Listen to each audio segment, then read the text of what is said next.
ideia que nós estamos fazendo ao vivo também, e nós estamos sujeitos a essas coisas aí de travar, de cair conexão. O mais importante é que no final dá tudo certo. E hoje nós estamos tendo a honra, é uma honra muito grande ter aqui o professor Moreira. Eu chamo ele de professor porque ele, para mim, é um professor, para nós todos, né, que convivemos com ele. É um mestre por excelência. Eu queria começar essa nossa conversa, professor, com uma frase do Leon Tolstói, lembrando muito o senhor aqui, que ele fala assim: se queres ser universal, né, canta a sua aldeia, ou pinta a sua aldeia. E eu lembro que, até rimando um pouquinho, né, aldeia, vou rimar aqui com Gouveia. O senhor que é um cantador da sua terra, boas-vindas ao senhor, né, falar da minha alegria de tê-lo aqui conosco nessa nossa conversa, e com todas as pessoas que estão aqui conosco também, assistindo e vão participar conosco aqui também. E quero deixar o senhor com uma palavra, em primeiro lugar, para dizer para nós aqui, após o seu boa noite, né, dizer para nós aqui quem é o José Moreira.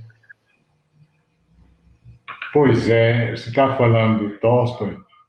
A primeira coisa que me vem a você fazer também referência a Gouveia, eu tenho que fazer referência a Valadares. Valadares, para mim, é uma cidade de grande admiração pelas pessoas com as quais eu tive a honra de conviver. Você, Edileila, João Domingos Passarella, que foi meu colega de sala, É mesmo? Tiago, que foi meu companheiro na escola de governo. Então, há inúmeras pessoas de Valadares que eu tenho uma grande admiração. E a cidade também pelo tanto de ousadia que Valadares vem desenvolvendo, né? Ou seja, de 1942 a 1950, 50 e pouco, Valadares explodiu. Né? E ela explodiu tanto que ela exporta a gente para o mundo. Espero que ela dê grandes lições para os Estados Unidos, para onde as pessoas vão. Eu estou muito satisfeito da gente estar junto aqui, e já que nós estamos falando, né, você fez referência a Gouveia. Gouveia é a minha terra natal, e eu devo a Gouveia todo o meu percurso, né? E eu acho isso muito interessante, porque, afinal de contas, entre aspas, eu nasci em baixa extração, e o Gouveia sempre me apoiou, e eu tenho a maior satisfação de poder dizer, né, que eu nasci e vivo, né, em Gouveia, por onde quer que eu esteja. Sobre quem eu sou, essa é uma coisa extremamente complicada, né, dizer quem você é. Sempre é, né? Essa pergunta é sempre complicada. É muito complicado. Ela é complicada por uma razão muito simples. Eu fico pensando lá no Lewis Carroll. Diga logo o seu nome, né? E ele pensa também, né, que a questão do ser ele vai aparecer sempre e sempre nos grandes momentos de crise. Nós temos que perguntar: que país é esse? Que Minas Gerais é essa? E, no fim, quem sou eu? Né? Então, e aí eu me lembro, toda vez que eu falo quem você é, quem que eu sou, eu me lembro do Heidegger. Né? Porque existe o ente e não antes o nada. Eis a questão. Sim, muitos nunca se encontraram com essa questão no sentido de se colocar no estado da questão. Então, eu poderia dizer assim: quem eu sou? Eu sou um ser em se fazendo. Ou seja, em momento nenhum, eu posso dizer quem eu sou, porque eu estou me fazendo. E volto lá. Isso me lembra Heródoto. Né?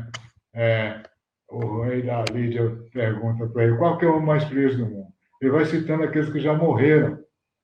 E só depois que você morre, você pode dizer que o cara foi feliz. Ou seja, a felicidade é uma utopia dos viventes, mas ela se realiza na memória dos que ficam. Então, é isso. Se a gente estiver fazendo alguma coisa que mereça ser lembrado, a gente se eterniza. Se não, a gente nunca mais será lembrado. Então, quer dizer, a minha história é essa. Né? Eu tenho que caminhar, né? E assim prossigo até o dia em que serei esquecido ou lembrado. Com certeza, o senhor já está eternizado, professor Moreira. O senhor não será, não. O senhor já está eternizado. E ainda esperamos que ainda tenha muita eternização pela frente, que o senhor ainda tenha muito que nos passar, ainda dessa. Que eu brinco com as pessoas quando eu falo do senhor para alguém, eu falo assim, o professor Moreira, ele não é mais nem uma enciclopédia, não. Uma enciclopédia ambulante, não. Ele agora já é um Google ambulante. Agora, o Google já ultrapassou tudo isso, né? Professor, eu queria que o senhor nos ajudasse nessa noite a compreender algumas coisas. Assim, para nós iniciarmos a nossa conversa aqui, para ilustrar bem, assim, para introduzir a mim mesmo e as pessoas que estão conosco aqui no nosso assunto dessa noite, que são as cavernas, as grutas, né, nessa percepção que o senhor está fazendo desse seu trabalho novo, eu queria que o senhor ajudasse para nós assim, a compreender um pouco melhor o que seja folclore, povo e o popular.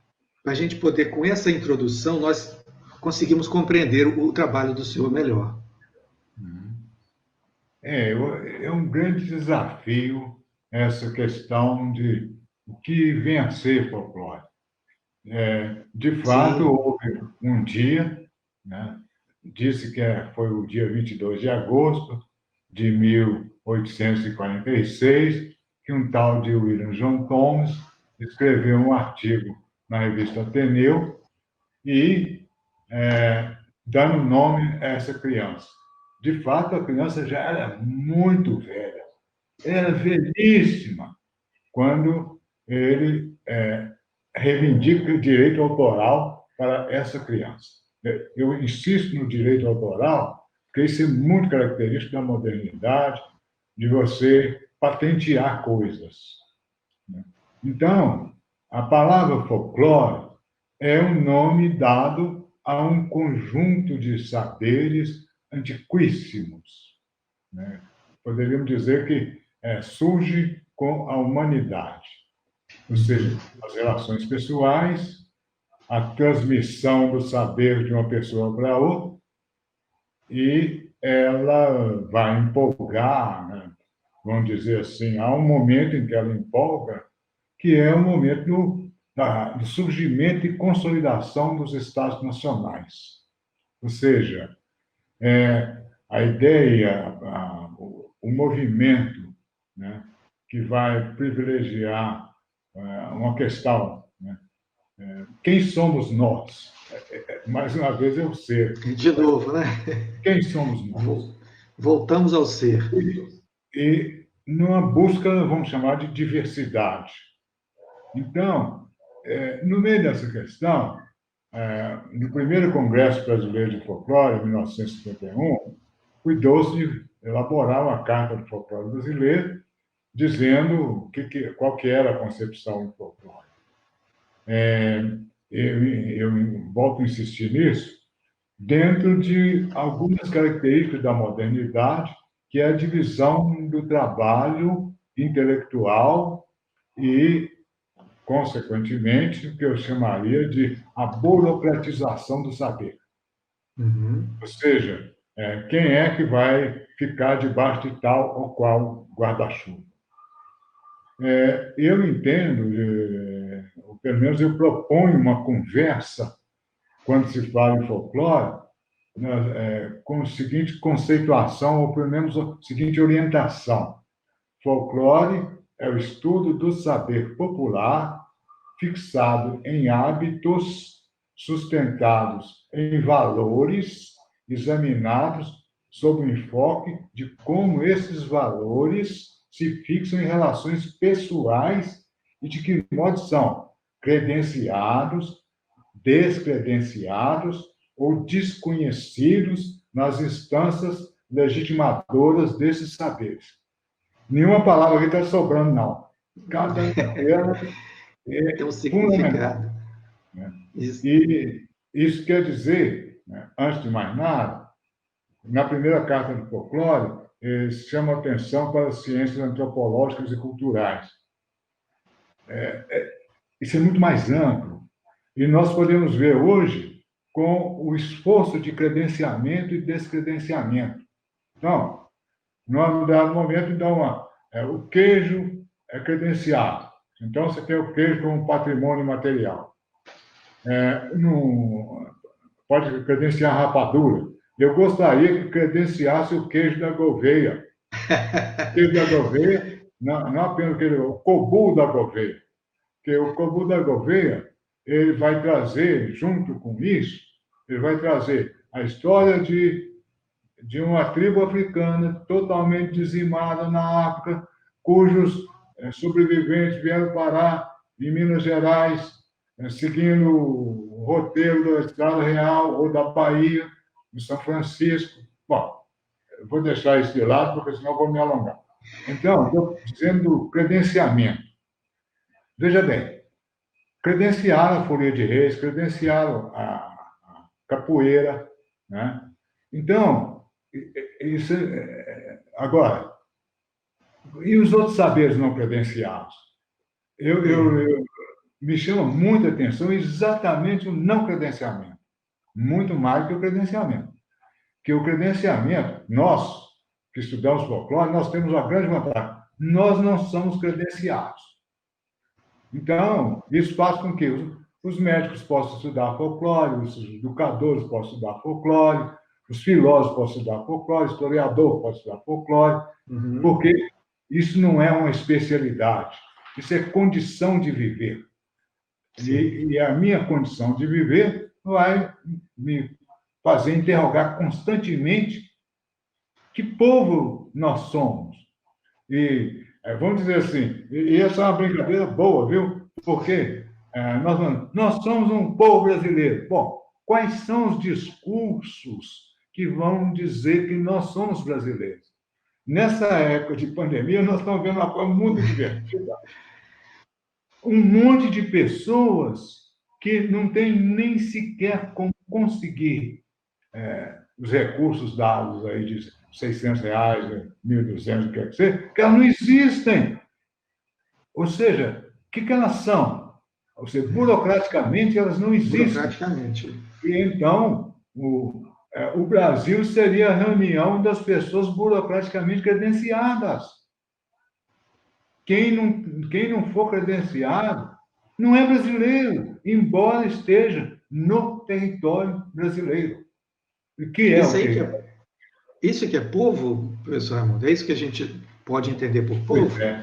Existe, consequentemente, essa categoria chamada povo, que, num dado momento, passa a ser uma categoria fundamental para caracterizar o cidadão. Então, é muito interessante, né, sob esse ponto de vista, o que é povo e o que é cidadão. Sob esse ponto de vista, o estudo do folclore vai dialogar diretamente com os aparelhos do Estado, com o aparato do Estado. Porque o Estado que vai estar definindo quem é brasileiro, quem é mineiro, quem é paulista, quem é goiano, quem é valadarense, quem é de Vespasiano, quem é de Belo Horizonte. E isso é muito interessante, porque no caso de Belo Horizonte, o pessoal mostrou o seguinte: até onde os municípios vizinhos, os moradores nos limites, se identificam com o quê? Eu moro aqui, né? Aqui onde eu moro, com muita frequência, eu estou em Belo Horizonte, no território de Belo Horizonte. Mas até recentemente, muitas pessoas votavam em Contagem, morando aqui. E o prefeito de Contagem é que mais vinha aqui. Ou seja, inclusive inaugurar obras aqui. Isso é muito interessante, professor. Quer dizer, onde é que está o saber viver em Belo Horizonte? O que é ser belo-horizontino? Essa mesma coisa vai acontecer em São Paulo, vai acontecer em todas as áreas metropolitanas. E mais nos municípios, isso é muito divertido. Qual que é o tamanho do município de Maringá, e onde é que as pessoas moram, né, dentro do município, e onde as pessoas se identificam com esse morar, né? Então, essas são questões, né, que nos chamam a atenção para o credenciamento, o descredenciamento e o desconhecimento, né, nas instâncias legitimadoras. Nessa época de diversidade, chamada da diversidade, isso é muito interessante, que cada núcleo quer credenciar o próprio saber, e isso entra em conflito com o saber dos outros. E, infelizmente, né, a tão desejada paz, né, ela se conquista pelo conflito. Isso não é uma boa. Não sei se eu... É uma questão muito complexa, né, para a gente compreender o que seja o folclore e todas as nuances que ele traz, né, nós teremos que abordar diversas questões, né, perceber sob diversos olhares, inserindo diversos elementos, né, inclusive as manifestações dessa cultura, né, que vai compor esse todo aí que é o folclore. Nós andamos trabalhando em algumas categorias pouco exploradas na questão do... na agenda do folclore consagrado, que é, por exemplo, os tipos populares. E nós caracterizamos o que é o tipo popular. Reservamos, inclusive, uma revista da comissão só para isso, porque isso não é novidade, né? E dentro dessa brincadeira, né, o que a gente vê é o seguinte: o que caracteriza um tipo popular? É exatamente a pessoa que, vivendo num determinado lugar, desconhece as suas condições. Então, se nós formos olhar o Melo Moraes Filho mostrando os tipos populares do Rio, nós vamos ter pessoas que foram militares desconhecendo a condição de ser militar. Se formos olhar em São Paulo, pessoas que são eclesiásticos desconhecendo a condição de ser eclesiástico. Se a gente for caminhar, no caso, por exemplo, de Belo Horizonte, o tipo popular, para mim, assim, simbólico, é o Geraldo Boi, que mereceu, inclusive, o romance do Fernando Sabino, O Grande Mentecato. O Geraldo Boi, eles negaram o diploma para ele na faculdade de Filosofia, hoje FAFIS. Geraldo Boi morreu na faculdade de Filosofia, nunca saiu de lá. E ele sabia latim, sabia grego, sabia francês, sabia espanhol, mas não ganhou o diploma. Então, ele fez questão de nunca sair da faculdade de filosofia. Ou seja, ele deu uma lição e bateu na cara de nós todos, credenciados, porque ele superava o credenciamento. Ele sabia muito mais do que a maioria das pessoas que estavam lá ralando, porque ele viveu plenamente a faculdade de filosofia. O outro exemplo de Belo Horizonte é o caso da Lambreta. A Lambreta era uma senhora, naqueles tempos da ditadura, ela estava em todas as passeatas estudantis. E ela que mais apanhava, ela nunca foi estudante. Mas era o espaço que ela tinha para se manifestar como alguém que podia protestar em Belo Horizonte. Então, os tipos populares eles vão revelar. Eu entendo assim, meu Deus, a turma que estuda comunidade, né, se prestasse atenção no tipo popular, eles podiam ter a senha completa dos valores que reinam na comunidade. Sim. Na minha terra, o meu tipo popular preferido se chama Feliciano. O discurso dele é o seguinte: aqui, preto e pobre não tem valor. Então, ele convocava a cidade inteira para estar pensando a forma de viver.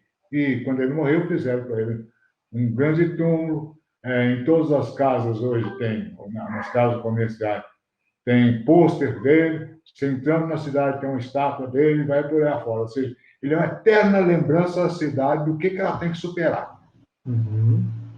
Então, essa brincadeira que a gente acha que é fundamental para a gente estar no centro folclore.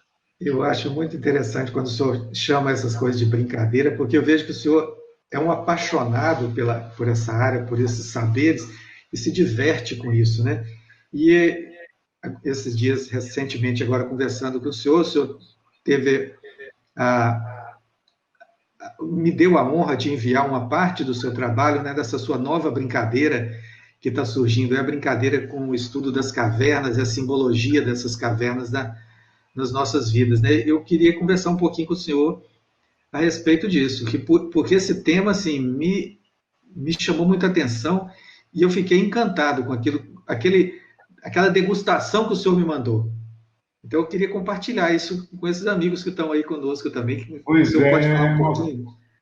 Eu acho que, ao falar de brincadeira, nós estamos juntando essa conversa com a conversa que você já teve com o Luiz Trópia, já teve com o Farias, já teve na última reunião com aquele competentíssimo jornalista de Valadares, Anáguio Medeiros.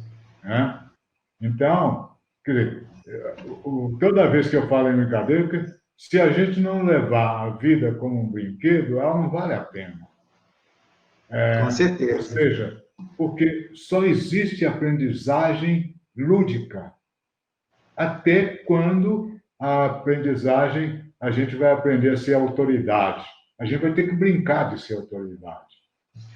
Senão, a gente não vira autoridade. Eu não acredito que qualquer autoridade possa ser séria. Porque se ela for exclusivamente séria, ela vai ser o que eu chamaria assim de uma imitação do capitão do mato. Uhum. E isso me incomoda muito.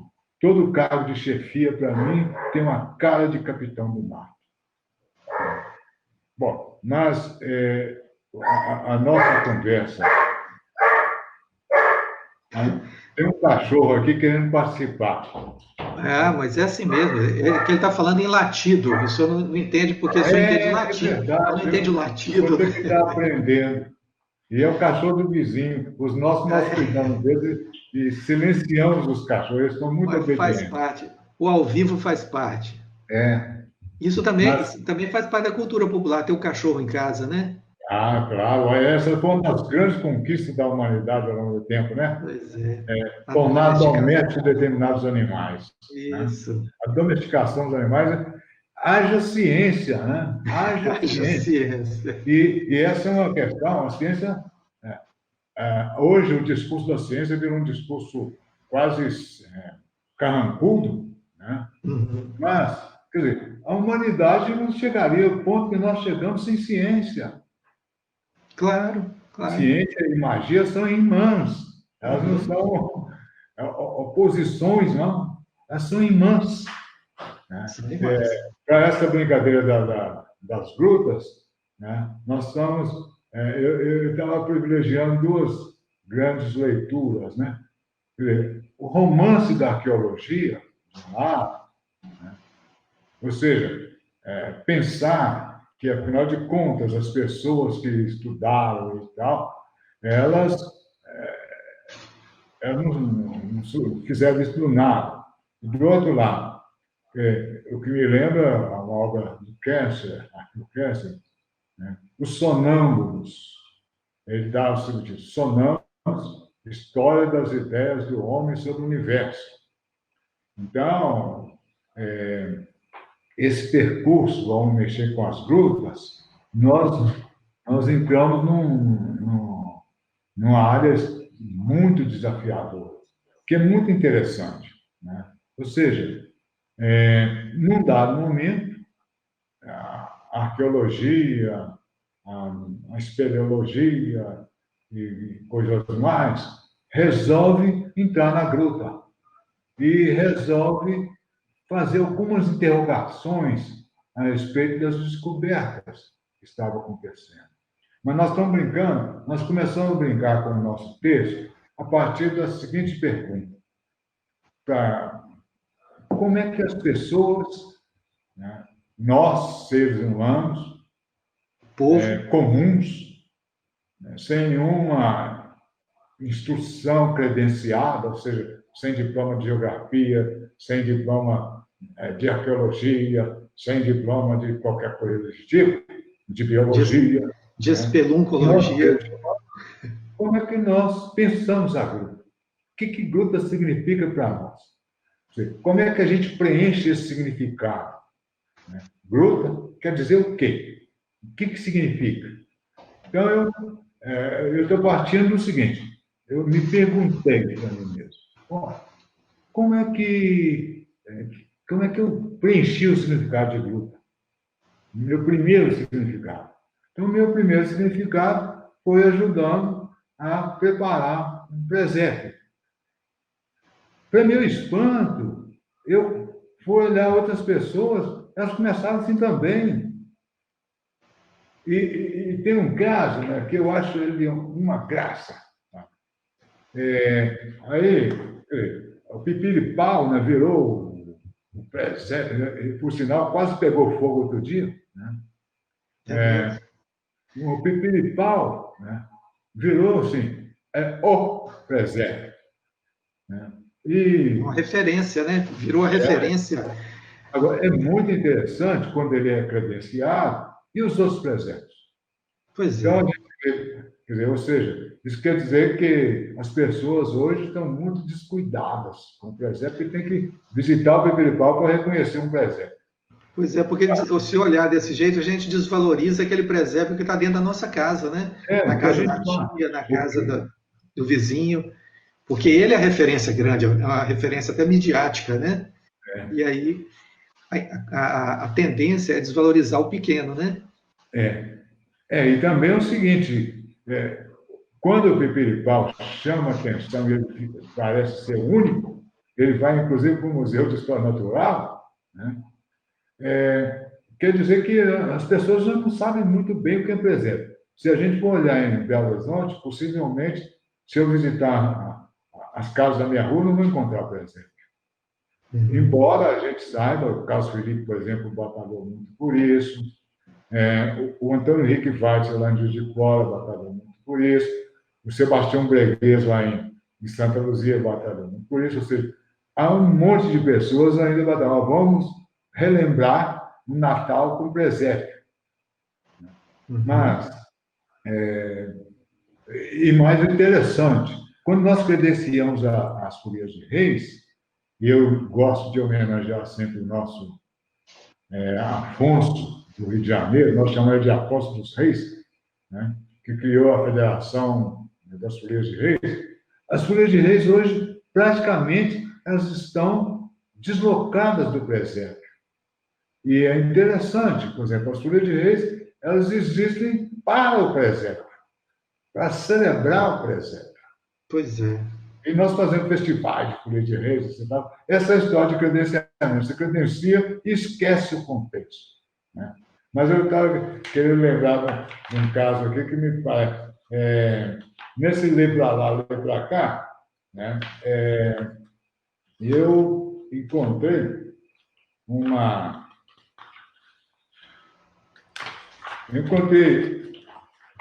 cara de Montes Claros. Montes Claros também é outra cidade que me encanta. Mas me encanta demais. E é muito interessante. É o tal de Ciro dos Anjos. Na Menina do Sobrado, né, ele conta o seguinte: a natividade comemorava-se exclusivamente nos presépios e na missa do galo. A referência ao Natal puxa dentro de mim uma porção de lembranças. Grandes presépios havia por esse tempo em Santana. Santana é o nome pseudônimo que ele arrumou para Montes Claros. E só de vê-los nos sentamos indenizados daquele mundo fechado de infância. Não vou ler tudo, não. Mas aí ele mostra como é que era os presépios dos pobres, os presépios dos ricos, mas todas as casas em Montes Claros tinham presépio. E aí vem para uma coisa que eu vou contrapor exatamente ao Pipiripau, Dizia-se que em cidade alguma, né, entre as famílias abastadas, a emulação fazia surgir grandes e faustosas construções. O presépio era maior, a fauna variadíssima, e as casas em miniatura trepavam pela serra, formando aldeia, com pessoas na rua, templos, viaturas, lojas, tendas de ferreiro, oficina de carpinteiro, mercadores ambulantes. Já falamos claro. Dizia-se que em cidade alguma, a capital, inclusive, Belo Horizonte está falando, havia presépios tão ricos, já falamos de Montes Claros. Um deles passou a posteridade. Foi construído por seu Lindolfo Alvaiate, em cumprimento de promessa. De ano para ano, aperfeiçoaram com novos engenhos criados pela técnica. Olha, pense no Tibiribau e veja o seu Lindolfo. Tem tudo a ver. E ali não se punha tanquinho de espelho em vez de lagoa. Havia água de verdade, nascida nos campos da serra. Por artes mágicas, o pequeno lago não transbordava, e isso fazia os mais doutos conjecturarem que o escoamento se processava por um conduto invisível até o quarto dos fundos, onde o senhor Lindolfo não deixava ninguém entrar. Cada ano se nos reservava a nós, visitantes, uma sensação mais forte que a do ano anterior, ou seja, o presépio estava sempre em construção. Eu, que me sentia plenamente satisfeito em ver os reis magos caminharem e fazerem mesuras, e não ousava almejar nada, além daquela vaquinha que mugia, ou dos bichos que abanavam o rabo, não via os olhos e a cabeça. Embasbacavam, alucinavam diante das maravilhas novas, nunca sonhadas, que seu Lindolfo, com risco de nos matar de espanto, prodigalizava anualmente a Santana. Chegou a haver um trenzinho de ferro que corria e soltava fumaça. Um navio que navegava, um aeroplano que voava. Esse é o presépio do seu Lindolfo de Montes Claros. Eu estou dizendo o seguinte, eu assisti em Gouveia presépios, né, com essas mesmas características, ou seja, usina, bichinho para lá, bichinho para cá, água correndo. Ou seja, ao ver isso, eu tenho me perguntado, diabo, por que com tanto saber técnico popular, o nosso pseudo-capitalismo no Brasil não soube aproveitar nossos artesãos? Isso me dá uma indignação, sabe? Porque esses caras, né, estavam acompanhando a modernidade. E o nosso pseudo-capitalismo não soube pensar, nem sabe pensar na ideia de povo capaz. Ele tem que ser credenciado como engenheiro. O engenheiro não pode aprender, né, com artesão. Isso é triste. Bom, aí nós vamos... Essas questões, eu estou dizendo o seguinte, a gente entra nas grutas, em primeiro lugar, pela vivência. E aí nós vamos ter os lugares que tem gruta de caverna, gruta no meio da pedra, né? Porque nós começamos com a gruta que nós mesmos criamos. E a partir daí que nós vamos trabalhar, né, essa relação entre a gruta, a qual nós temos acesso. E na minha caminhada, uma das coisas que me chamou a atenção é o seguinte: olha, que coisa divertida! Eu ligo a televisão, está lá o Papa celebrando o terço, né, numa gruta no Vaticano. Que gruta é essa? Ora, era um time da gruta de Lourdes, Massabielle.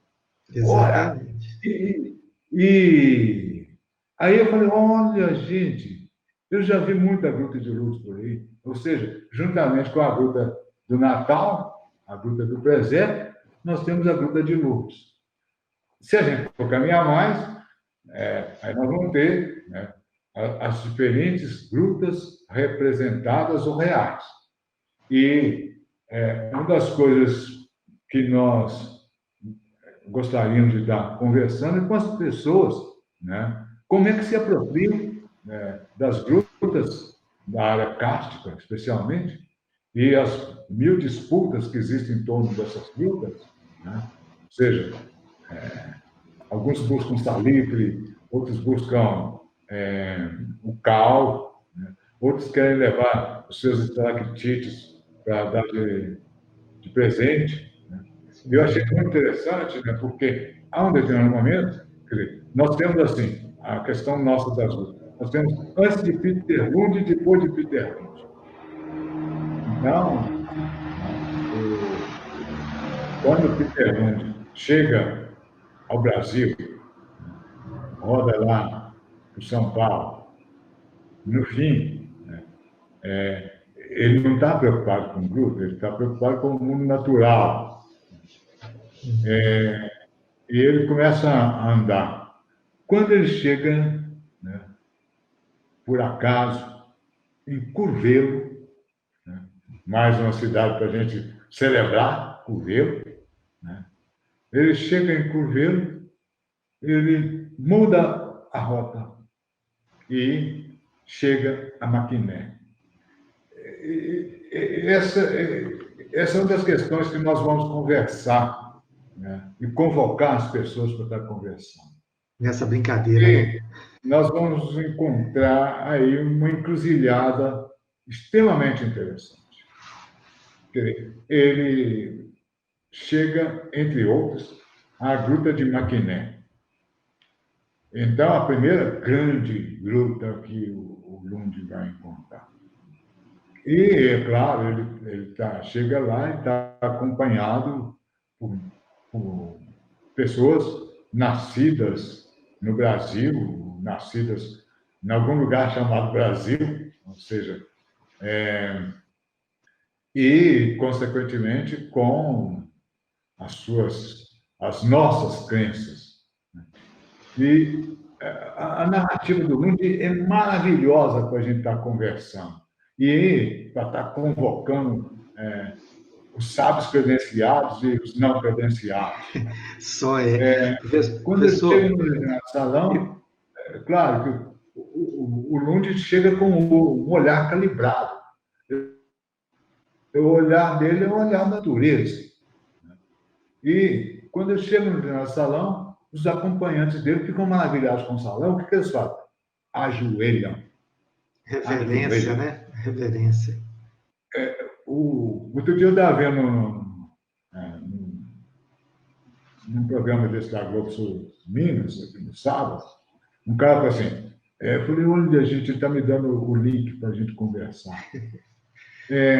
Assim, mostrando uma cachoeira, uma pedra, uma região belíssima. Aqui, quem não acredita em Deus tem que acreditar. Então, foi exatamente o que aconteceu com os acompanhantes do Lund, exagerado. Ali se encontraram dois discursos diferentes. O Lund queria compreender a natureza, e os outros queriam compreender a presença de Deus. Essas coisas que vão permear as nossas conversas e os múltiplos interesses que podem ser buscados na vida. Nós verificamos, se ele falar, e eu estou... Professor, tem dois comentários aqui que eu acho que tem a ver com a nossa conversa, nossa fala. O senhor está com a caneca também, né? Cheia de beijos aí, né? O Luiz Trópia está falando aqui, seria o cinema norte-americano que invadiu a nossa cultura popular natalina com a árvore de Natal? Aí o Carlos Farias fala o seguinte, Caro Moreira, considerando o mito da caverna de Platão, como você vê a situação do povo brasileiro hoje? E aí o Juliano, desenhista, ele fala assim, há uma relação simbólica entre as grutas e o útero. E ele foi lá na psicanálise. Ele foi lá na psicanálise agora, né, Juliano? E aí a Edileira está falando aqui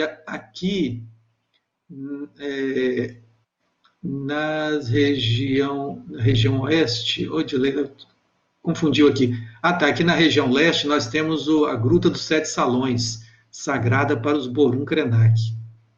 Legal. Então, levantaram algumas questões aqui que eu acho que perpassa, né, professor, a questão do simbólico, né, que o senhor está trazendo aqui para a nossa conversa, aqui para o seu trabalho, que é a questão da imaginação, que permeia também nessa questão da luta, da religiosidade, do sacro, né? Dessa ligação aí. E a história da humanidade, né? Saindo da gruta, do útero, né? Pois é. É por aí? É por aí? A gente cutuca isso. Começar. Quando nós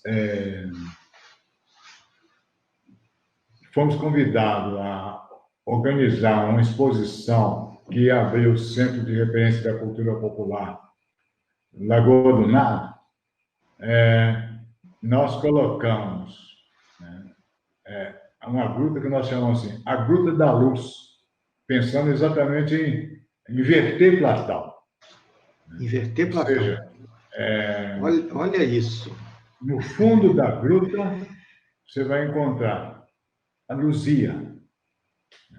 A Luzia. As inscrições rupestres. Uhum. As pedras de raio, né? Ou seja, os machados, né? De pedra polida. E nesse fundo da gruta, nós vamos encontrar a seguinte pergunta: que coisa é o homem?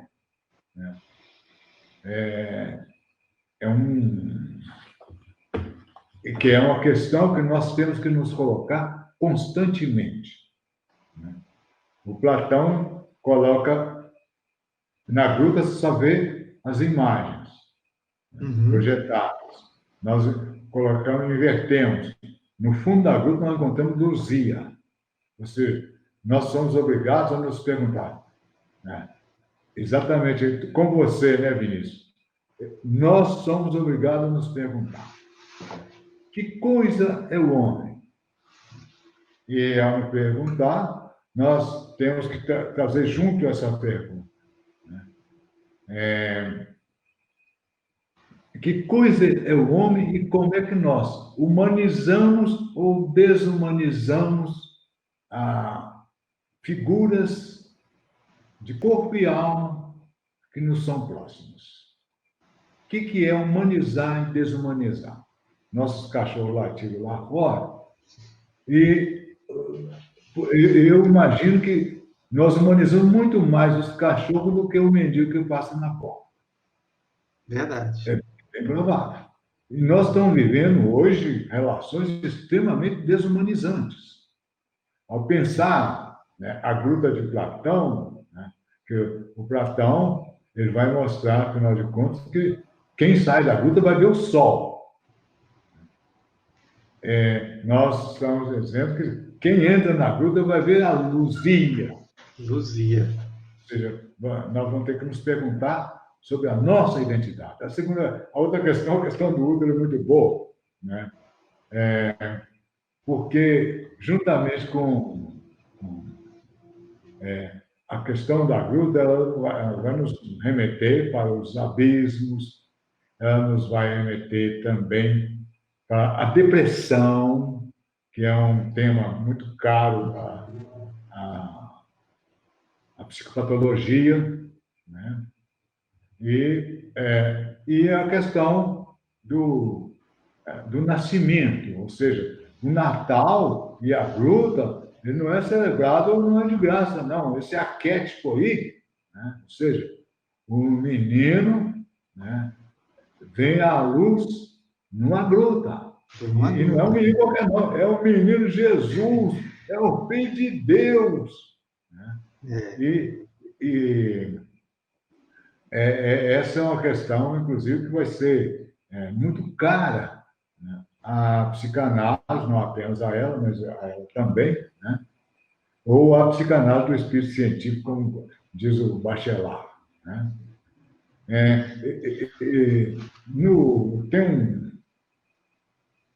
Tem um texto no Decamerão, né? Fala-se muito pouco de gruta, mas tem um conto do Decamerão que eu acho riquíssimo. Eu falei, gente, eu não sei se Freud leu o Decamerão. Eu sei que ele falou de Canadá, falou de uma série de coisas, mas eu até quero conferir isso, se ele leu o Decamerão. Mas esse conto, gente, ele está dando o quê? De bandeja para Freud. como mandar o diabo para o inferno. Esse é o conto. É ótimo, né? Porque a metáfora do conto são monges, né, isolados e uma mulher à procura vamos chamar, da ascese, né? E a mulher de outra civilização, entre aspas, de outra cultura, né, querendo entender aquilo. Até que ela chega no final e encontra um monge jovem. E o monge jovem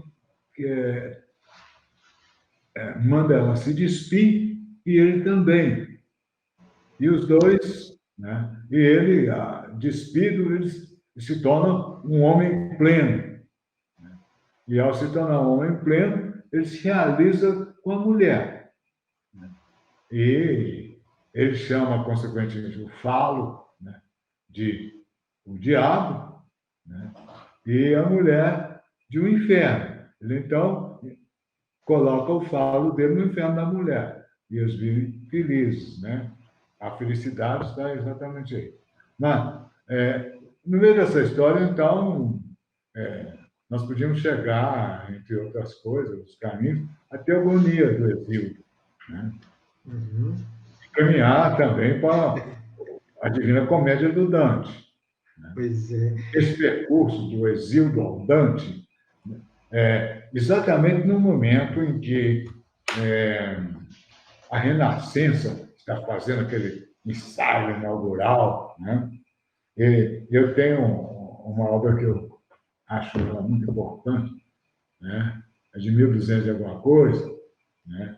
Chama Didascalicon, traduzido como da arte de ler. Levanta só um pouquinho para nós, professor, por favor. Isso. Obrigado. Aí, coloca para outra câmera agora, a outra câmera do notebook aí, por favor. Para as pessoas de casa, e da arte do ler. Isso. Obrigado. Aí deu para ler. Essa obra ela me parece extremamente interessante, porque ela vai deixar vamos dizer assim, vai delimitar, né, os ramos de saber, no sentido do que nós estamos chamando de a modernidade, né? Ou seja, se tem um reino que é da filosofia, e a filosofia se desdobra, é claro.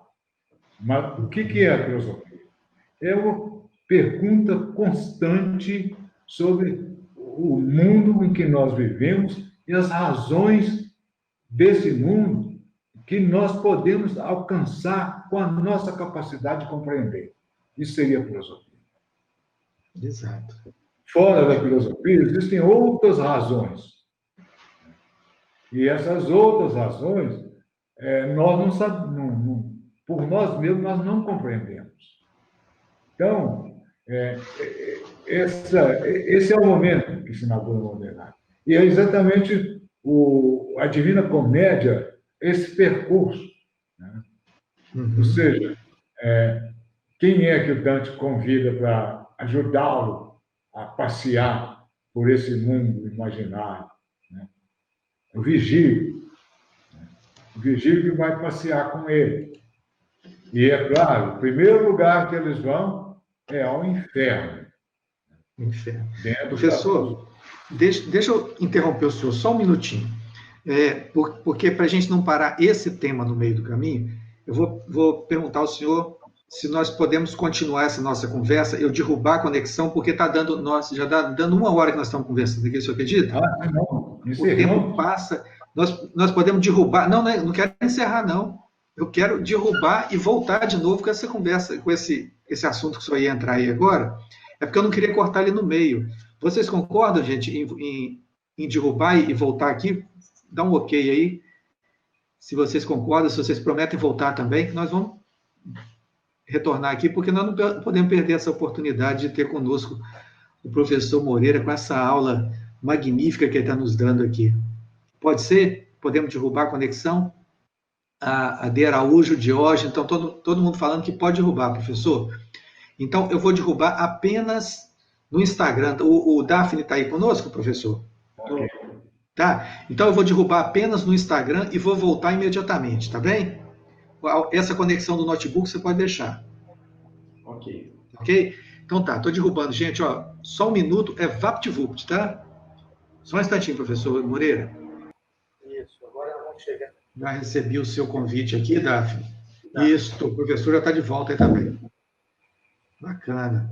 Só dá só mais uma ajeitadinha na câmera aí. Isso, Daphne, agora ficou legal.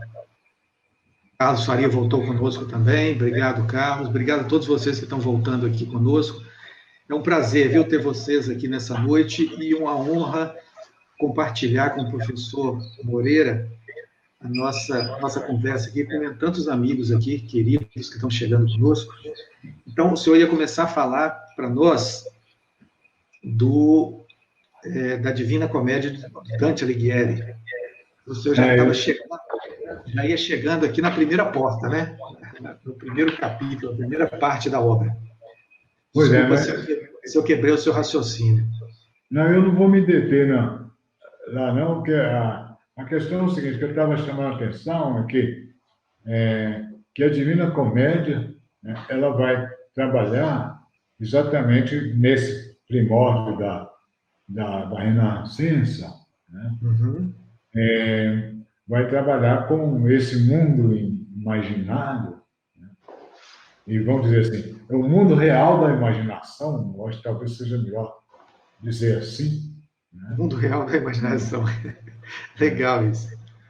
É o mundo real da imaginação, Uhum. no sentido, inclusive, que o Kessler vai usar do sonâmbulo, né? E, então, ao percorrer o inferno, o vigílio estará sendo um grande companheiro, né? Qual que é, quer dizer, e esse grande companheiro é essa fidelidade, vamos chamar assim, ao Hesíodo, ao Heródoto, né? Que, ou seja, para você poder acompanhar o mundo, você tem que ter junto a si as musas, né? Ou seja, todas aquelas companheiras da arte. E eu fiquei com um interessante, né? Nós aqui do folclore chamamos a atenção para o Dante, né? Mas acabou de falecer lá em Jaboticatubas, a figura mais emblemática do Matição, ou seja, uma comunidade chamada de Quilombola, né? Qual que é o nome do homem? Dante.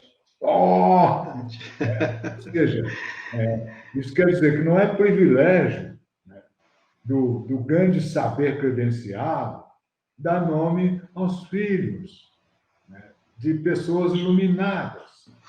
Pois é. O seu Dante, né, deve ter um mês e alguma coisa que ele faleceu. Bom, mas voltando lá à Divina Comédia. Então, você tem os compartimentos, né, do inferno, né, e onde existem pessoas, né, e é claro, né, você tem para cada um deles os grandes salões, né, vamos chamar assim, né?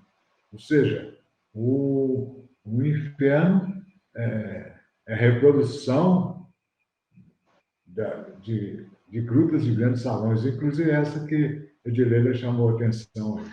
Os 7 salões, né? Eu queria pegar o Lund, voltando ao Lund, pegar o Lund com a primeira visita à gruta de Maquiné. A turma se ajoelha, etc. Então, ele está se encontrando, nesse momento, o que está se encontrando? Está se encontrando duas correntes de pensamento, ou duas maneiras de construir realidade, né? Numa, ele está vendo, né, a caverna, né, com os seus olhos de mundo natural, tal qual Humboldt, né, já havia anunciado, né, na Europa. E onde ele, inclusive, já vinha apresentando uma certa... Ela teve na Itália, teve um tanto de lugar. Bom, mas o que eu quis chamar a atenção, e aí que em contraste com o discurso, fica parecendo assim, a partir do Bacon, especialmente, talvez muito mais que com Galileu. Fica parecendo o seguinte, ó, ciência é ciência. O resto é magia, o resto é isso, o resto é aquilo. Fica parecendo. Nos últimos anos, o Lund, ele escreveu com um tio dele, que estava lá na terra dele, e com um nome, eu depois fui conferir se era o mesmo, não era, mas um tal de Kierkegaard, que era o tio dele. E o tio dele era bispo. Bom, e sabe, ele conta toda a trajetória dele, essa coisa toda, e termina falando, a coisa que mais me encanta é o Pangelíngua Gloriosa. O que é o Pangelíngua? O que é isso? Pangelíngua Gloriosa é um hino composto pelo cristianismo no século V. Né? Cante a língua gloriosa, os grandes mistérios. Ou seja, todo um percurso pelo mundo natural e toda uma glória para o mundo sobrenatural. Aí, mas nessa caminhada, aí, eu resolvi procurar algumas coisas sobre o Padre João de Santo Antônio. Padre João. Padre João de Santo Antônio. Quem é esse Padre João de Santo Antônio? Padre João de Santo Antônio nasceu em Morro Vermelho, em Caeté. Ele resolveu ser padre, e com o padre ele resolveu ser missionário. Ele andou, inclusive, aí por esse lado de Teoflotone, coisas assim. Viu direito? Agora, o Padre João de Santo Antônio tem umas marcas interessantes. Ele ajudou a criar e apoiar um tal de João Pinheiro da Silva e o irmão dele, José Pinheiro.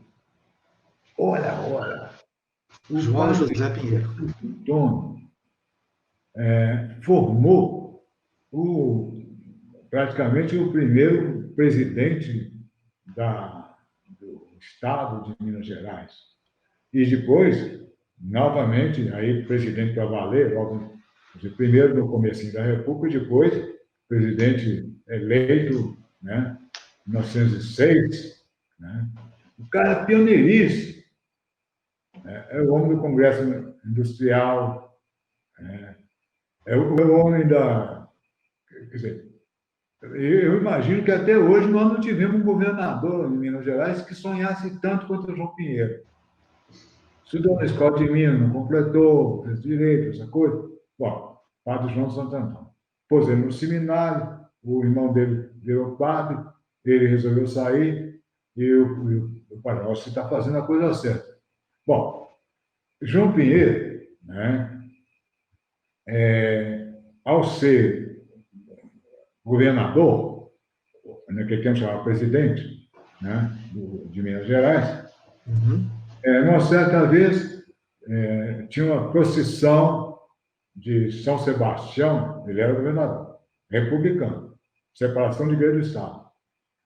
Aí ele foi convidado, falou, não, eu não posso, porque eu sou governador e a separação, o Estado é separado, agora ele tem Estado leigo e Estado burocrático, ele não falou burocrático, não eu que estou falando. Bom, então, não foi.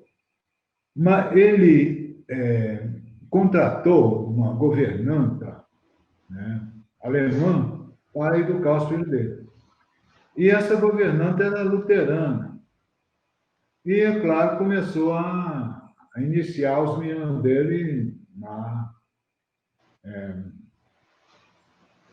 no que se chama de protestantismo, qualquer coisa assim. Eu coloquei isso como epígrafe. Ele dispensou a governanta, dizendo o seguinte: não me bulam nos meus fetiches, fetiches da minha infância, os fetiches de minha saudosa mãe. Dispensou. Eu quando li isso, falei, gente, eu acho que o Mário de Andrade leu esse trem, o autor dessa anedota. Porque a Fraulein, né, do romance dele, né, Amar, Verbo Intransitivo, não é outra coisa, senão um alemão educando uma criança dentro dos princípios. É claro que o Mário de Andrade quer fazer uma grande caricatura da psicanálise aplicada ao Brasil, né? Mas, falei, gente, esse negócio é muito interessante. Ou seja, o cientista, né, enquanto ele está pesquisando, olhando o mundo natural, né, ele não está simplesmente negando essa outra área do conhecimento, o conhecimento mágico, místico, transcendente.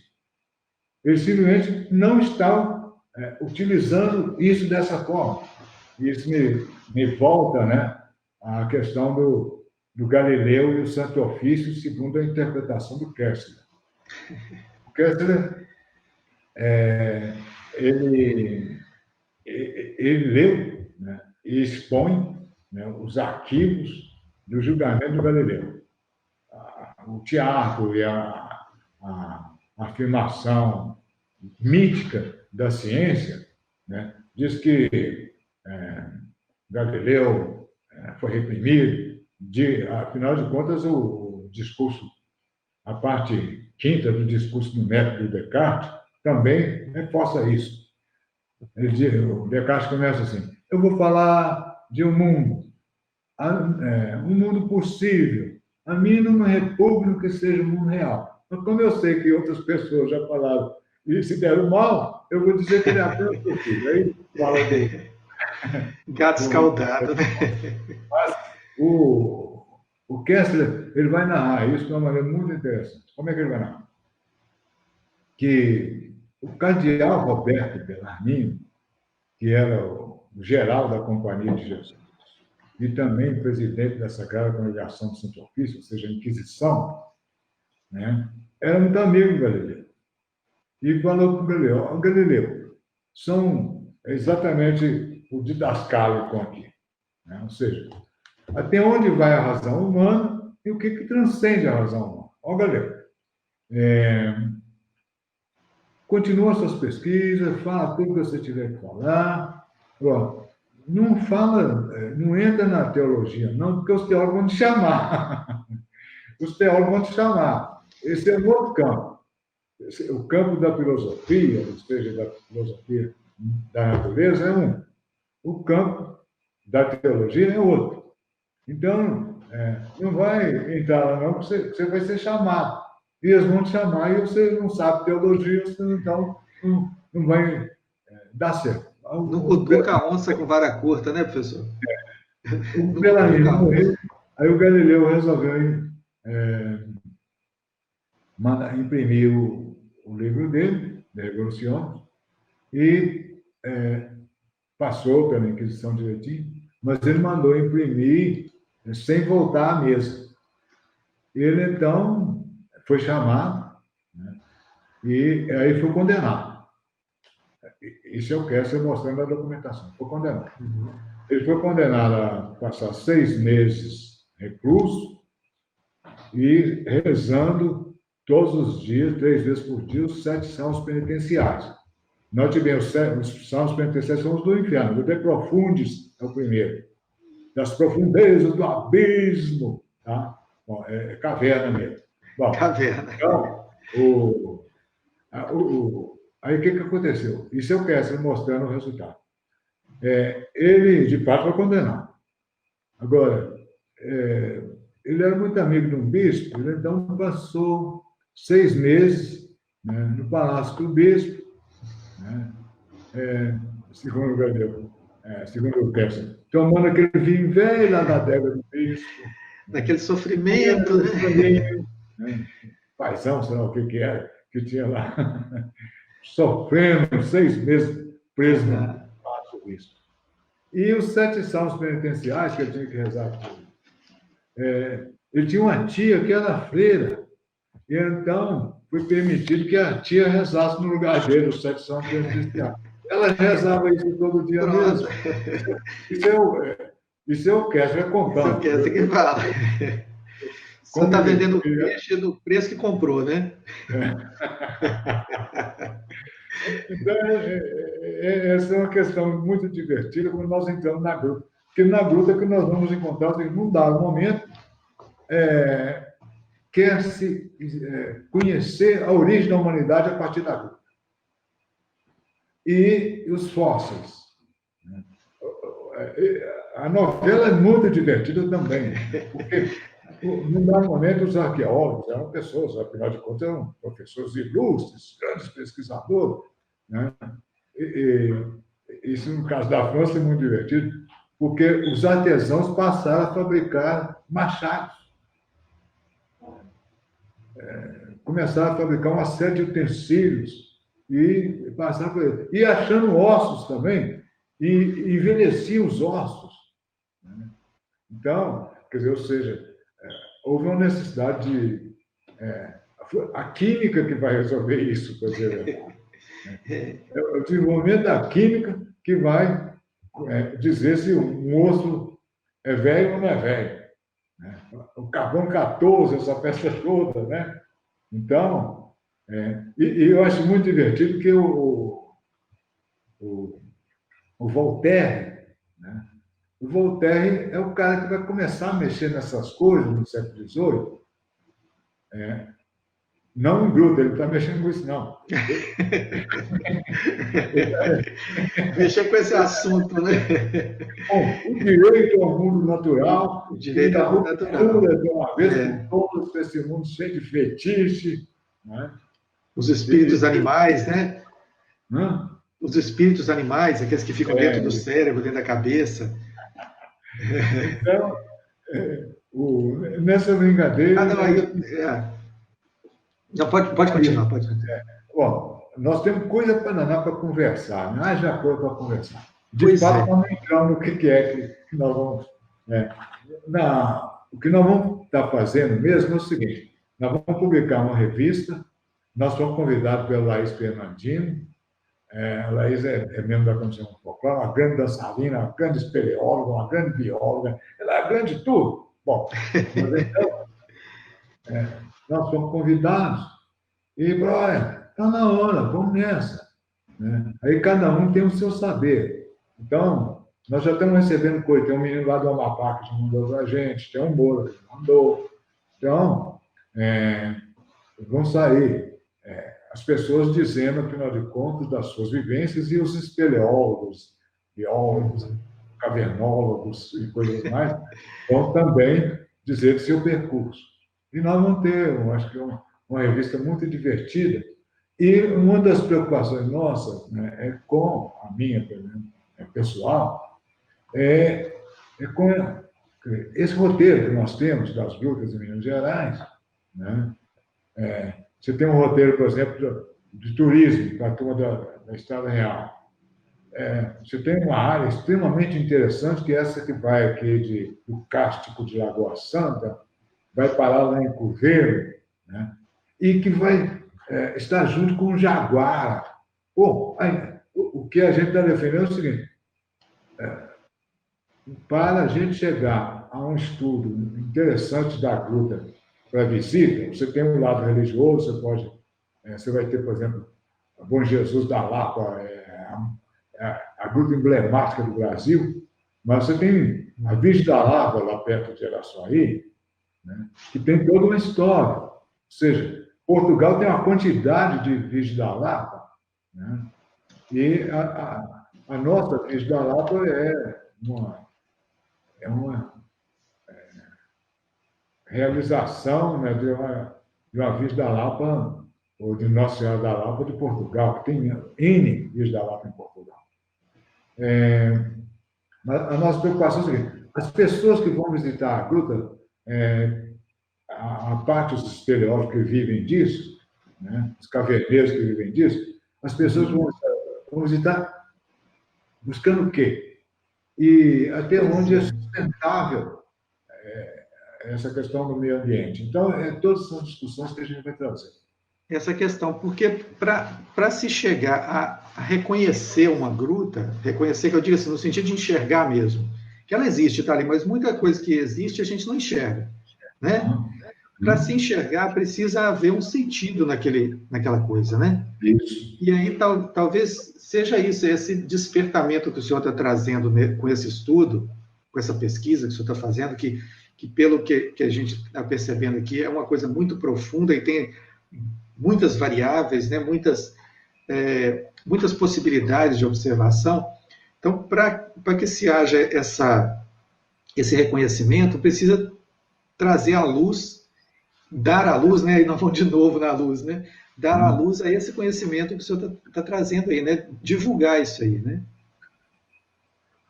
Nós estamos valorizando o seguinte, todo mundo que tem um pensamento, tem esse pensamento que se realiza. Ou seja, não é nenhum privilégio de ter um saber credenciado determinando coisas, né? Então, tem um menino, ele está lá nos Estados Unidos, ele ficou de me mandar um texto dele da visita. Quer dizer, ele já tinha todas as informações de internet, já um monte de brincadeira com dinossauro, com esses tantos de jogos, essa confusão, né, de internet. Nós fomos visitar uma gruta, aí tem lá o guia. Ele queria conversar muito, mas o guia queria mostrar a gruta dentro daqueles princípios de meia hora e acabou. Então, são esses conflitos que a gente quer mostrar, ou seja, o que é que o visitante busca, o que é gruta no roteiro turístico. Eu tenho um maior encantamento pelo Sumidouro, porque no Sumidouro não é por causa da gruta, não. Também tem até gruta lá. Mas é porque tem Fernão Dias, tem Borba Gato, tem um monte de história que você está contando, entre elas visitar uma gruta. Então, é mais do que né? Ou seja, Padre João de Santo Antônio cria Cordesburgo.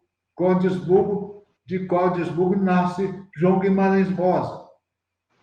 Ora, e tem mais. Eu falei do Padre João de Santo Antônio, mas tem mais. Padre João de Santo Antônio fundou Pinhões. E em Pinhões tem uma gruta. E essa gruta de Pinhões diz que a Nossa Senhora do Rosário está lá. Né? Então, ou seja, haja coisas, né? Ou seja, é umbral. Né? Estou lembrando do Fraser. É umbral. Ou seja, antes de você chegar na gruta, você tem que se preparar para chegar lá. E para chegar lá, você tem que encontrar muita gente. E as pessoas têm suas histórias.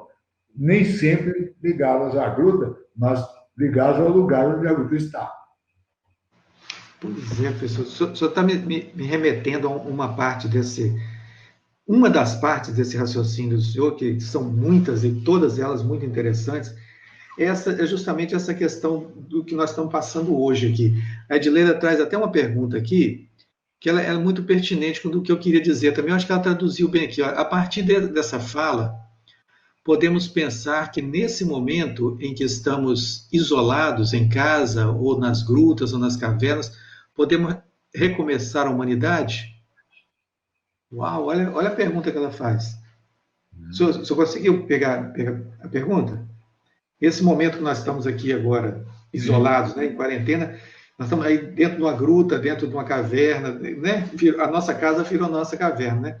Se nós podemos aí reconhecer, né? Nós podemos recomeçar essa humanidade. Pois é, o Carlos Faria está aqui junto e eu estou achando ótimo. Eu queria ouvir o Carlos Faria. Não é? O Carlos Faria está aqui também. É uma coisa, né? Quer dizer, ou seja, eu acho que a humanidade tem que se recomeçar sempre. Né? E os momentos de crise são os melhores.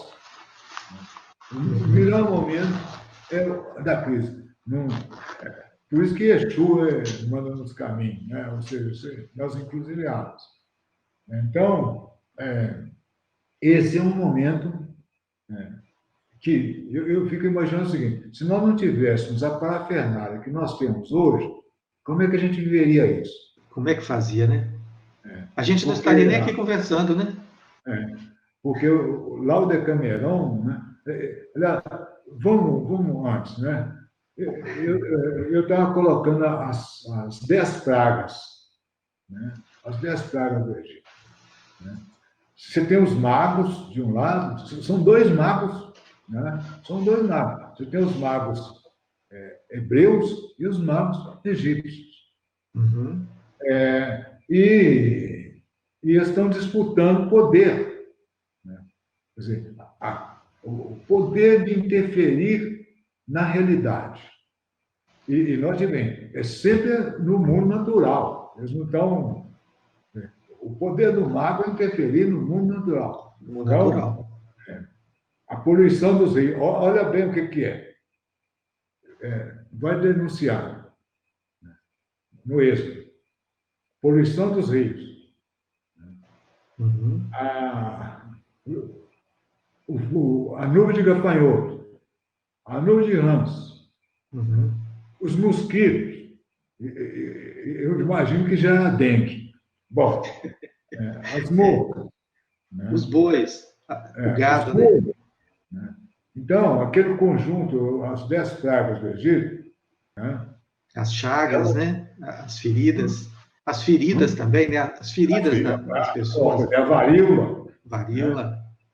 Então, nós temos, né, uma denúncia, né, eu diria, para um império injusto de dominação. Uhum. E mais, com excesso de população, ou seja, despreocupado com a população. Né? Pelo menos eu leio o Êxodo desse jeito. Né? Sim, sim. Duas disputas de poder. Né?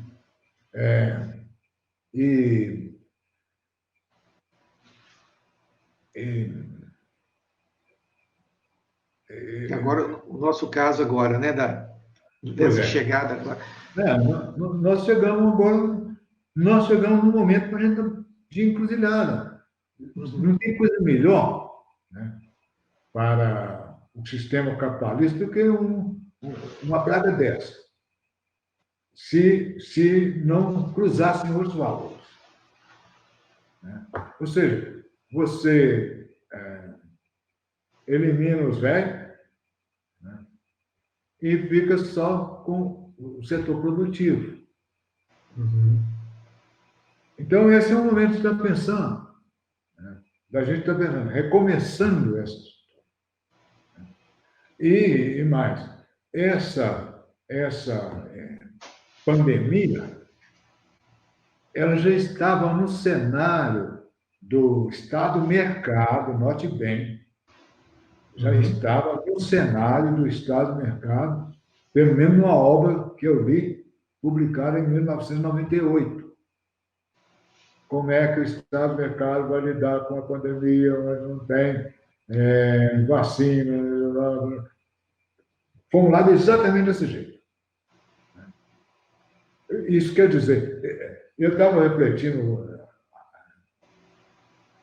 nesse tempo que nós estivemos aguardando essa conversa, né?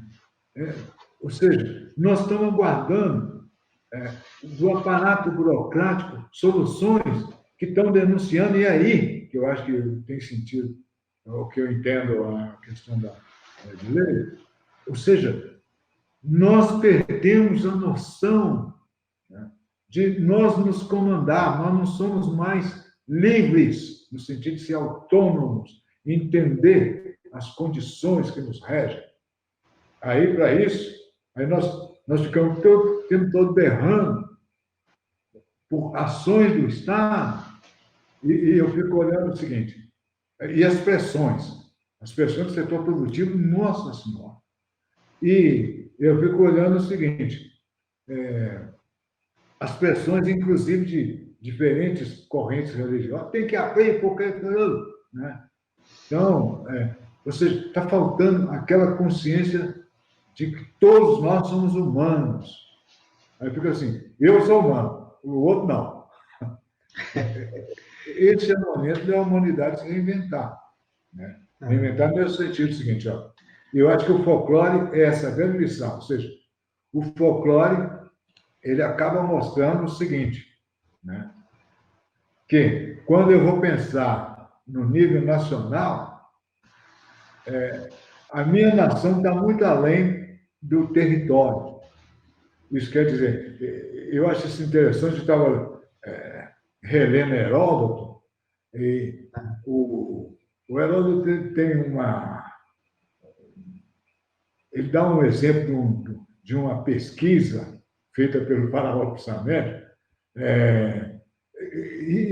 gente, essa pesquisa é experimental, com controle de variável.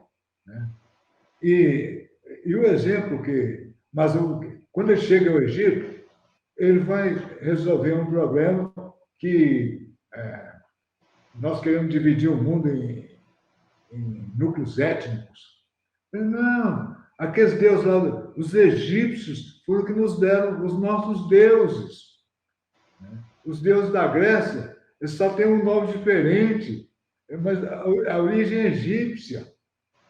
Os deuses romanos, e vai por aí. Então, ou seja, essa é uma grande oportunidade para nós estarmos refletindo sobre a falsa diversidade, e, é claro, viva a diferença. A diferença é uma coisa, a diversidade é outra coisa. E a diversidade entendida como desigualdade é coisa muito séria. Então, quer dizer, essa é uma oportunidade de entrar na gruta e dá para mexer nessa. Aí eu queria tocar num ponto também desse trabalho do senhor, que remete muito a essa coisa de nós sairmos do fundo da gruta, né, pelo útero, né? Nós vimos do útero, viemos para a luz e depois nós retornamos, né? Retornamos. E aí o senhor fala lá no seu trabalho sobre a cidade dos mortos. E aí a gente está vendo nas grandes cidades onde a pandemia está chegando, né, aquelas covas todas abertas, uma do lado da outra, parece até um conjunto habitacional, né? Um conjunto habitacional de despedida, seria uma cidade do cemitério ali, seria também uma cidade dos mortos, né? Seria uma caverna também, seriam grutas, né? Exatamente. É isso. Essa é outra questão, né, que a gente vai mexer com ela, né? Que é o Mumford e a turma, né, que vai mexer com os ritos mortuários, né? Essa relação entre, né, você nasce da caverna, tem até a expressão para ser apertado, né? Então, eu vi minha avó pela greta, né? Então, essas são todas as expressões que têm a ver com o útero. E o retorno, né? O retorno, né? O retorno à catacumba, né? Ao Tártaro, ao Hades. Né? É muito interessante você ler Plutarco, por exemplo, narrando a morte de César, é muito interessante. Bom, mas é isso. É outra diversão, essa é outra diversão. Mas então isso vai dar muita conversa. A verdade é o seguinte, eu falei assim, uma vez eu falei, ó, nós que mexemos com folclore, nós só sabemos conversar. E o que caracteriza a gente como humano é exatamente ser possível o diálogo. Aliás, essa última mensagem da retropia, né, do Bauman, antes dele morrer, foi exatamente no ano que ele já prevendo que ele ia morrer, ele escreve essa última obra, a Retropia. E ele termina com a única esperança que nós podemos ter como humanos é que nós sabemos conversar. Ou seja, né, só a gente desumaniza o outro toda vez que a gente o ameaça, né?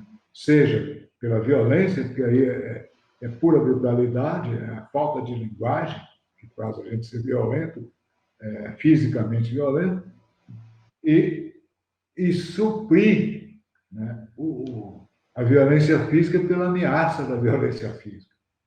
Eu contei uma piada, lembra? Ó, se alguém tiver gritar com você, você grita mais alto. Se eu gritar mais alto, grita mais alto. Se você não conseguir gritar mais alto, sai correndo que ele vai te bater. Então, ou seja, essa relação entre a violência física e a violência, a linguagem como recurso de violência, né, ela passa por uma frescazinha mínima, né? Então, quer dizer, se nós pudermos... Quer dizer, e a mensagem, os grandes homens, diria assim, os homens plenos, melhor dizendo, né? A mensagem dos homens plenos, fundadores de todas as religiões, é diálogo, conversa. A Edilene está lembrando aqui, né? É o verbo, né? O bendito verbo, né? Que se fez carne, né? Isso, né? Exato. Eu falo, o Gandhi é isso, né? A mensagem do Gandhi, meu Deus, que coisa! Né? Porque cabe ao dominador se perceber dominador. Se ele não se perceber dominador, você vai tirar a razão dele, se opondo a ele. Mas para que você vai brigar com ele? Deixa ele bater em você. Aí, e você não revida. Aí você... Moral da história, foi a porqueira da Inglaterra que teve que botar o rabo entre as pernas e sair. Saiu mal, né? Saiu mal, né? Arrumou mais confusão, não sei o quê, mas, pô, mostrou que, afinal de contas, você só vence o dominador fazendo com que ele se veja dominador. Professor, o senhor falou da religiosidade, o senhor toca nesse ponto assim com muita propriedade, e eu fico pensando assim, as catedrais, as igrejas, né, as catedrais, elas seriam também uma espécie de caverna? A gente poderia ver dessa forma também? Pois é. No meio dessa história, nós estávamos mexendo com, quer dizer, as N, né, representações. Uma delas é exatamente o templo, né? Não apenas o templo, a casa, vai por aí, né? Mas as catedrais, sem dúvida, né? E diga-se de passagem, o Gibi, né? Tem uma obra belíssima, O Templo das Catedrais, né? Ou seja, o enterramento das pessoas nas igrejas, inclusive esse vai ser um dos grandes problemas lá do Decamerão, também, tratado do Decamerão, aquele monte de gente morrendo, né? Não sobra nem padre para benzer o cara e nem jeito de enterrar em todas as igrejas, né? Não tem igreja suficiente para enterrar os caras, né? Mas o outro lado da caverna, e esse é um outro lado interessante, é a masmorra. Masmorra. Pois é. Então, ou seja, a caverna ela tem um monte de representações extremamente interessantes, e uma delas é a masmorra. E não é nada mais, o sistema prisional. Eu fico muito encantado com os autores que se colocam o seguinte, que se colocam como problema alternativas à punição. Há alternativas à punição? E que aí nós temos, entre as várias representações da caverna, nós temos, né, o útero, nós temos o inferno, nós temos nós temos a casa, nós temos o templo, ou seja, é o lugar onde, no mínimo, você não vai para o Hades, né? Você sendo enterrado na catedral, você sendo enterrado nas igrejas, né? E é interessante, eu estudei isso mais ou menos, mas me encantou, né? Quando veio a ameaça de cólera morbus, 1855, ao Brasil, a cólera morbus pegou o litoral, ele não chegou para o interior.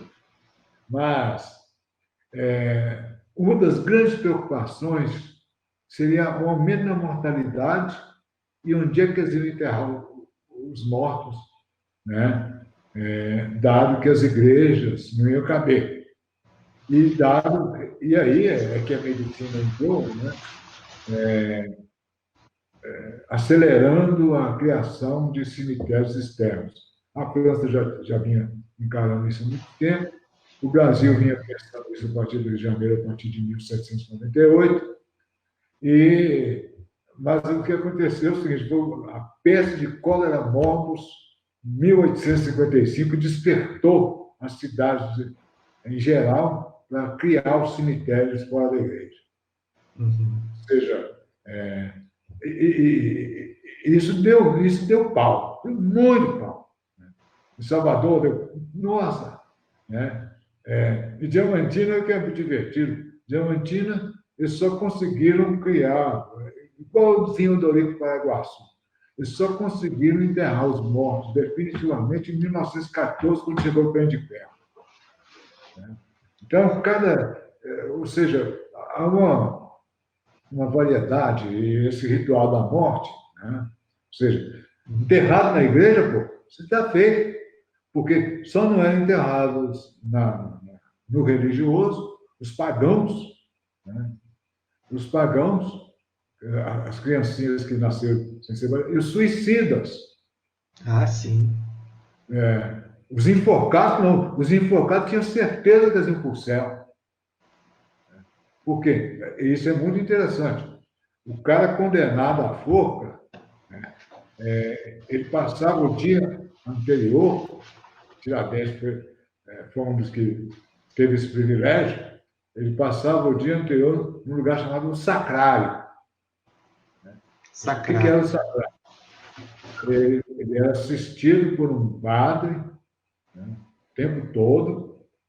Joana d'Arc é mais um caso. Bom, mas ele é assistido todo. Ele era levado em procissão para a igreja, onde ele assistia à missa até o momento do padre levantar a hóstia. Nesse momento, ele é retirado para não ver o padre levantando a hóstia e levado para o Morro da Forca, né, onde tinha morro, né? A morte sempre tem que ir para cima e passando pela rua pedindo perdão para todo mundo. E acompanhado com um padre para ele não pecar, mas não pecar de jeito nenhum. Uhum. Moral da E história. foi ser colocado lá no alto para todos verem, né? Para todos eles. Servir de exemplo, né? E a partir daí, ele podia ser enterrado no sagrado, porque ele já era um santo, meu Deus do céu. Ninguém mais santo do que o condenado à morte. Já estava penitenciado já, né? Hã? Já estava penitenciado já, né? Aquele processo todo. Professor, mas essa pesquisa do senhor, ela já está pronta? Falta muito para ficar pronta? E quando é que nós vamos poder ter acesso a ela? Olha, nós vamos publicar a revista número 34 da Comissão de Folclore. Não é só minha coisa, não. Nós estamos conversando, como diz Miró Pernambuco, pensar é só pensar. Nós estamos pensando, né? O texto mesmo vai ter colaboração de todo mundo do folclore que queira colaborar. E quem não é do folclore também queira colaborar. Geógrafos, biólogos, vamos ter um monte de gente aí nessa brincadeira. Todo quando, uma turma maravilhosa, né? E é uma juventude incrível. Então, nós vamos ter os múltiplos olhares, né? E o meu texto, né, esse que nós estamos conversando levemente sobre ele, né, ele vai tratar, né, basicamente, né, do grutas e cavernas, criação e evolução. O reino de Deus e o primado da natureza. Basicamente, esse é o foco, né? Nesse foco, a gente vai estar mostrando, e eu quero defender, é isso que eu quero defender, que as grutas como oportunidade para o turismo, para o desenvolvimento sustentável, para essa coisa toda, esses discursos todos que tentam sustentar a questão do turismo, né, ela necessita de um entorno onde uma das pessoas pode ser o tal do guia. Eu tenho muita desconfiança de guia. Desculpe quem for guia, eu não quero ofender. Mas eu tenho desconfiança pelo seguinte, que o cara fica com a caixinha. Né? Ele tem aquele roteiro que não é capaz de interagir fora dele. Né? Então, isso não é bom nem para o infeliz do guia. Ele sofre. Então, o senhor fala entorno, mas não é só o entorno físico, não, né? O entorno do imaginário também, o entorno de significado. O imaginário das pessoas com que eles se relacionam. Né? Então, ou seja, a última coisa que talvez interesse para esse turismo, eu estava vendo o sujeito mexendo lá naquela região lá da Chapada Diamantina da Bahia, um turista narrando as aventuras dele. Então, ele achou que foi até ele teve 40 minutos para entrar numa daquelas lutas lá. Né? Então, ou seja, ele achou que o cara foi muito generoso. Né?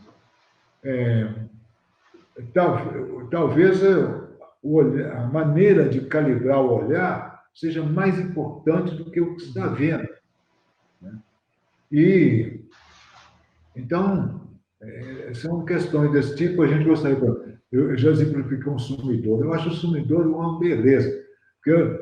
Por que eu achei? Achei que nós fizemos essa aventura de partir de Sabará, brincando de reproduzir os 150 anos do porco, né? Viajando pelo Rio das Velhas, de canoa, nós fomos de caiaque, eu não, eu fiquei na margem do rio tomando tombo, e ganhando carrapato. Né? Mas, a turma, os dois que foram pelo rio afora, né? E nós fomos cobrindo, né, as margens do rio. Quando eu chego lá no Sumidouro, não acho uma maravilha. Chego na Jaguar, quando eu vejo que a história de Jaguara é muito maior. Então, a pessoa que vai ver a gruta vai ver Jaguara primeiro, junto da Jaguara tem um acidente chamado Gruta. O cara vai em Matozinhos, né? Então tem o mocambeiro, ele vai embora, entra, vai lá para Pedro Leopoldo, lá fora, né? Ou seja, a pessoa vai descobrindo vida, não apenas. Né? Eu fico imaginando a turma que vai ver Pipiripau, né? Pipiripau é muito mais que isso. Da mesma maneira, se eu vou a Matozinhos, se eu vou a Maquiné, né? A Maquiné é um acidente no conjunto. A primeira vez que eu fui a Maquiné, eu não fui a Maquiné. Por curiosidade, eu entrei em Maquiné. Eu fui conversar com pessoas que moravam em Cordesburgo e nos povoados de Cordesburgo. E havia uma Maquiné. Por acaso, havia uma maquiné no meio da estrada havia uma maquiné. E tinha até um cartãozinho que eu tenho guardado, né? Maquiné, naquele tempo, as lâmpadas, aquelas lâmpadas horrorosas de pendurar, era tudo ainda muito rústico, foi em 1967. Né? Então, O que eu gostaria é que valesse a Cordisburgo visitar a Maquiné. Ou seja, as pessoas chegam em Cordisburgo, vão encontrar as pessoas encantadoras de Cordisburgo. E as pessoas encantadoras de Cordisburgo não vão falar só do Joãozinho, não, Joãozinho, como ele chamava, o tal de João Guimarães Rosa. Eles vão falar de mais coisas, inclusive do padre João de Santo Antônio. Que o padre João de Santo Antônio também foi conselheiro dos Mascarenhas da Serra de Cachoeira. Então, então você vai entrar num monte de coisas ali, né? E entre elas o esforço de Cordisburgo, né? De sustentar o peso de Guimarães Rosa, esquecer o padre João de Santo Antônio, né? E levar uma turma correndo lá na Gruta de Maquiné, né? Para simplesmente dizer que tem uma Gruta de Maquiné. É claro, se souber do Lund, tem muita coisa para dizer do Lund, né? Mas isso tem que ser falado da Gruta, né? Porque lá dentro, né? Ou seja, é no umbral, né? Então, no final, tem que ir embora. No final das contas, então, o que importa é o ser humano. É a pessoa, é o povo. Em primeiro lugar. Em primeiro lugar. Professor. E um ser humano respeitoso às suas condições de ser humano. Ser humano. Respeitoso à condição de ser humano. Ou seja, respeitoso àquilo que dá condição dele ser ser humano. Então, estão aí as águas, estão aí as grutas, está aí o sol, né? Está aí os animais, estão todos aí, e a nossa condição de ser humano depende de tudo isso. Então, está repensando sempre a nossa condição de ser humano. Isso mesmo. E tornar possível o diálogo. Lutar para tornar o diálogo possível. Então, vamos encerrar, né? Sempre.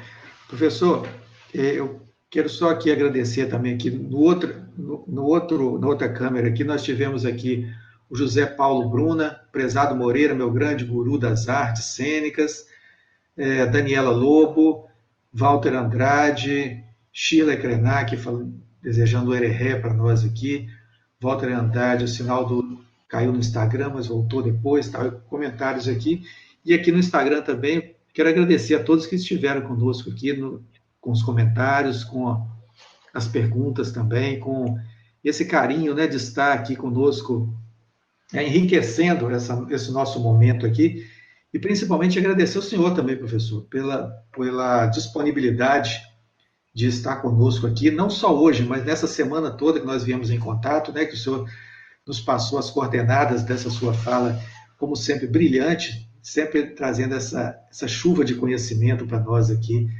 que a gente, com certeza, a gente vai dormir hoje na nossa caverninha, aqui debaixo da nossa coberta, um pouco mais ricos de conhecimentos sobre o folclore, sobre as pessoas, em primeiro lugar, né? Pois é, eu estou muito feliz de estar conversando, e ao mesmo tempo a minha autocrítica é o seguinte, dando a falar, eu estou um cara muito chato, falo,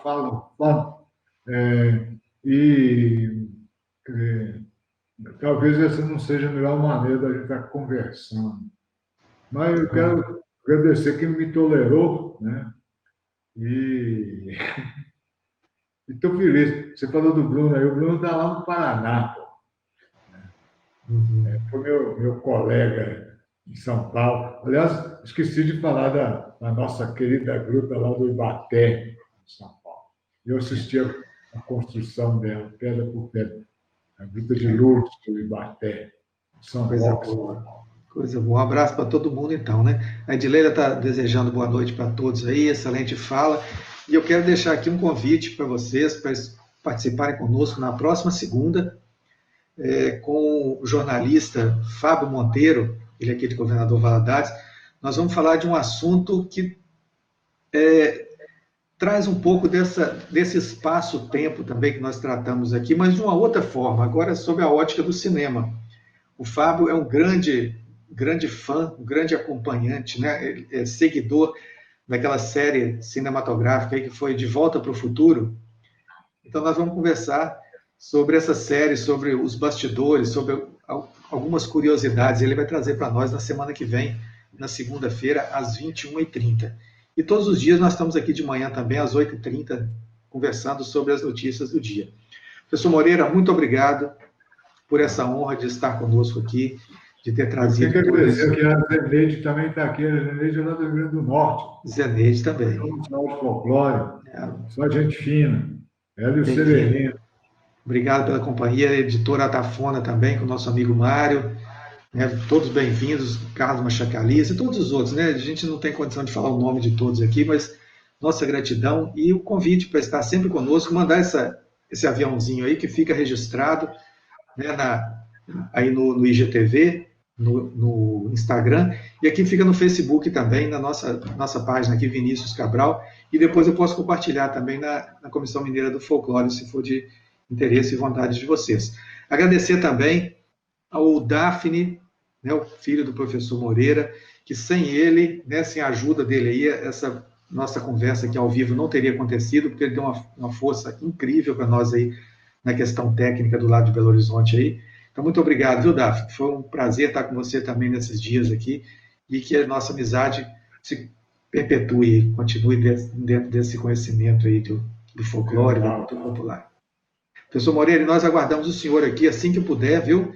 O senhor e família, para passar um final de semana conosco aqui e a gente conversar um pouco. Tá bem? Vamos lá no Bituruna. Isso, nós vamos no Bituruna também. Um grande abraço a todos, então, uma boa noite a todos e uma ótima semana para todos nós, com muita cultura, muito folclore e o ser humano em primeiro